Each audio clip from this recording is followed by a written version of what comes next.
Mislim, da smo odigrali kar v redu tekmo. Najbolj pomembno je bilo, da smo imeli tekmo, da smo zagnali malo noge, smo premagali ta jet lag.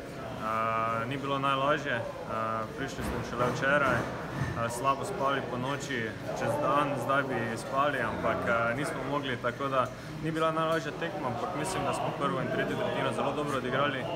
V drugi smo katastrofalno igrali, ampak to moramo popraviti, ker na olimpijskih nas mogoče lahko kakšna taka tretjina stane cele tekme, tako da veseli smo, da smo zmagali, da smo se pobrali po zaostanku in upam, da nadgradimo našo igro in da se stavimo dobrih 60 minut, ko se začne zares. Ja, mislim, da po zelo dobri prvi tretjini smo v drugi nehali drsati. To se je takoj poznalo, oni so začeli drsati in mi smo izgubljali pake. Veliko pako smo izgubili na obeh modrih linijah. Oni so igrali kar preprosto, dali pake globoko, pritiskali na naše beke. Naši beki so imeli težave z izhodom in napadalci jim tudi nismo pomagali, tako da mislim, da ni bilo najboljše, ampak po drugi tretjini smo se pogovorili in mislim, da v tretji zaigrali zelo dobro in pametno. Veliko stvari moramo še popraviti, no, zdaj imamo te dni, da izpopolnimo igro, pa da se čim bolj pripravimo.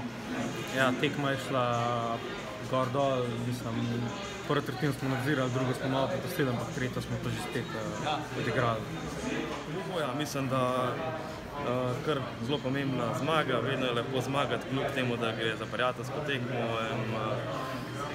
Zelo dolga pot je bila pred nami in mislim, da se pozna še kar dosti, da smo večkrat še utrujeni, težke noge, pljuča je treba še pripraviti, tako da danes je bil to zelo dobrodošel test in zdaj imamo jutri počasno trajno proti Olimpijski vasi zgodaj zjutraj. It was quite a big challenge for the team to play with this jet lag and traveling after and those things, and I appreciate that they could win today and they could play two good, quite good periods in this situation. And coaches always get some new tools based on this, what happens on the ice.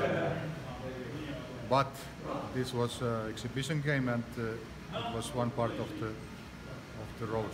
And we don't make too much conclusions about this game, but still something. Yeah, I don't know what happened in the second period. Maybe we were thinking a little bit too much offensively, and the opponent also, they woke up. They played a very good second period, but I was surprised for our team that how they could skate so well in the first period. And second, I was thinking now the jet lag is coming, but they could still come back to the game, and I am very happy.